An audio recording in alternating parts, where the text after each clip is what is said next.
Hello students, let's read the question. If the dimensions of length are expressed as g to the power x, c to the power y, h to the power z, which g, c and h are the universal gravitational constant, speed of light and Planck's constant respectively, then.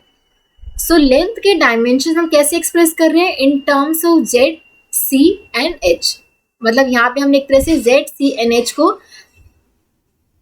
Fundamental quantities ली है और इनके length के dimension हम किसके term में express कर रहे हैं? z, c and h में. z की पावर x है, c की पावर क्या है? y and h की पावर क्या? z. जहाँ पे g क्या रिप्रेजेंट कर रहा है? Universal gravitational constant, c represent कर रहा है speed of light and h क्या रिप्रेजेंट कर रहा है? Planck's constant.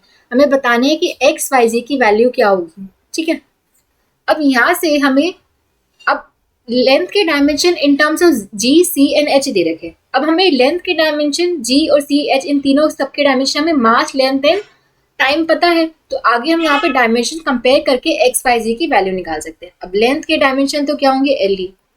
Speed of light के डायमेंशन क्या होते हैं? स्पीड के डायमेंशन क्या होती है? L T minus one. हर स्पीड के डायमेंशन ये होते हैं, L T minus one.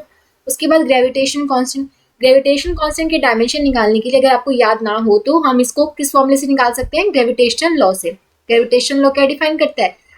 Gravitation force between two masses, जो कि ऐसे डिपेंड करता है g into m1 m2 by r square, where g is the gravitational constant, m1 m2 are two masses of the bodies and r is the separation between them. तो यहाँ से हम g के जो डायमेंशन आएंगे वो किसके डायमेंशन के इक्वल आएंगे? f into r square divide by m1 divide by m2. तो यहाँ से हम g के डायमेंशन निकाल सकते हैं. फोर्स के डायमेंशन क्या होते हैं? M L T minus two. R क्या है? डिस्टेंस है, डिस्टेंस का डायमेंशन एल, तो ये हो जाएगा यहाँ पे L square, M, M two का भी एम. तो यहाँ से एक से एम कैंसिल, ये बचेगा, एम ऊपर जाएगा तो M minus one, L cube T minus. ये आगे जी के डायमेंशन. उसके बाद किसके चाहिए? एच के डायमेंशन. एच के हमारा Planck's constant.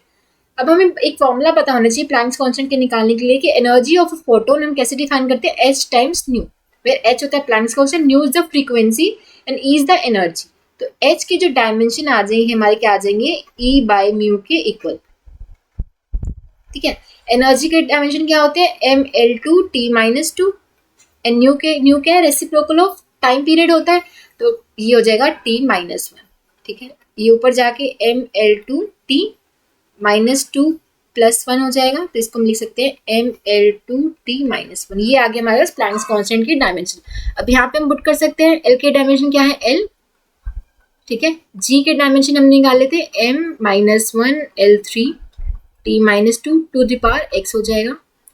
Speed of light के dimension L T minus one to the power y, और एच के dimension M L two T minus one to the power z.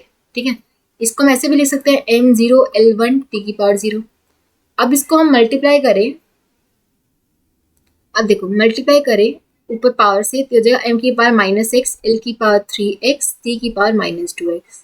ठीक है, फिर यहाँ करें तो एल की पावर वाई, टी की पावर माइनस वाई, एम की पावर जेड, एल की पावर टू जेड, टी की पावर माइनस जेड. अब यहाँ पे एम की पावर्स कलेक्ट कर लेते हैं एक साथ. तो एम की पावर एक तो ये है माइनस एक्स और यहाँ है जेड, तो ये हो जाएगा माइनस एक्स प्लस जेड. फिर एल की पावर देखिए थ्री एक्स प्लस वाई, ये है, ये थ्री एक्स प्लस वाई, और फिर है ये प्लस टू जेड. फिर टी की पावर देखिए minus two x minus y minus z. ठीक है, ये किसके इक्वल आ गया? M zero L one T zero के इक्वल आ गया. अब यहाँ पे हम पावर्स कंपेयर कर सकते हैं. पहले m की कंपेयर करिए, तो m की यहाँ पे देखो माइनस एक्स प्लस जेड है, यहाँ पे किसके इक्वल है? जीरो. तो माइनस एक्स प्लस जेड किसके इक्वल होना चाहिए? दोनों साइड डायमेंशन तो सेम ही होंगे, तो माइनस एक्स प्लस जेड किसके इक्वल होगा? जीरो के इक्वल. ठीक है, इससे हमारा रिलेशन क्या आ गया कि x की वैल्यू z के इक्वल होनी चाहिए. एक तो ये आ गया हमारा रिलेशन. अब l की पावर्स कंपेयर करें तो three x plus y plus two z किसके इक्वल होगा? वन के इक्वल, क्योंकि यहाँ पे l की पावर वन है. और थर्ड रिलेशन से कंपेयर करें तो माइनस टू एक्स, टी का कंपेयर करें पावर, तो minus two x minus y z equals to, यहाँ पे टी की पावर जीरो है तो ये जीरो की.